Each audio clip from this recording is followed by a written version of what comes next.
You see, an old man told me once that the hardest thing today is to be an Indian. Now, he did not mean racial discrimination. He did not mean bias and prejudice. He did not mean the white man's hate for us. What he meant was living the life of a traditional Indian in today's world. Today's world, it's too easy to be white. To be a white man, all you have to be concerned about is money and possessions and the pleasures, what he terms pleasures of life, when he doesn't realize that here lies the pleasure, the life that's around us, these green things which are our relatives, this grass, the things that grow are our relatives. That is life. That's beauty. The clouds, the universe, the birds, the four-leggeds, all living things which are our relatives. But the white man sees that he has to manipulate and exploit all these things so that he can have pleasure, self-pleasure. It's complete selfishness. And so this is what that old man meant when the hardest thing today is to be an Indian. To get up with the morning star and pray at the time that the great mystery gave the two-legged the time to pray. You see, with the morning star, everything is quiet. All life has rested so that the two-legged can communicate with the great mystery. The birds are quiet. All life is asleep. Our Mother Earth is asleep.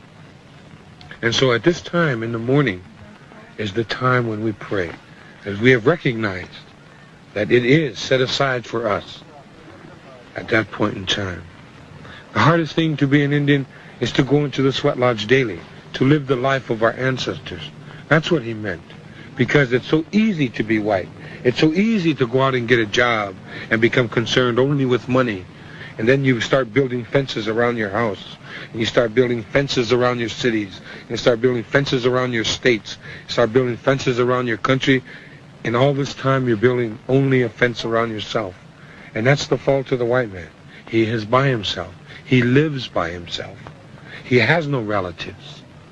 He even goes so far as to leave the land of his ancestors, to leave the burial places of his forefathers. He has no respect, so he is isolated. The difference between the urban Indian and the reservation Indian is that the temptation to be selfish, the totality of that temptation is too much to fight against. And consequently, to live in the urban areas, as I have done, is to lose your Indianness, slow but sure. So this is why I chose to return home to the reservation, even though it is a concentration camp. My beautiful people are there, my old people, my religious leaders, my relatives, all that are still free. And so that is really the difference between urban and reservation Indian. We have a situation where it began in the urban area. Clyde Belcourt and Dennis Banks realized they were losing their Indianness. In fact, they looked at themselves and they said, why am I an Indian? And originally AIM, of course, was organized to combat police brutality in Minneapolis, Minnesota.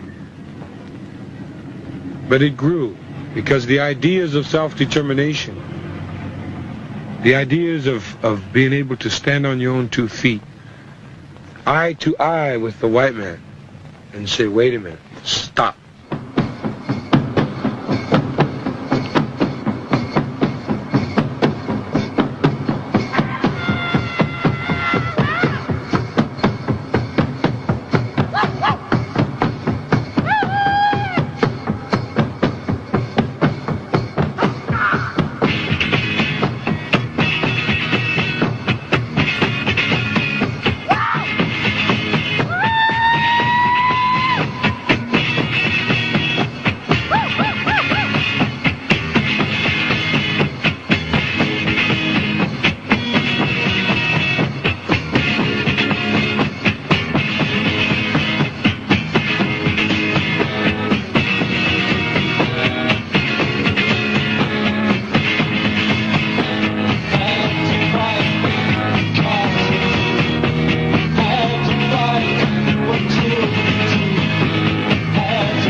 and the corporate state for the Oglala Nation to present our Declaration of Independence,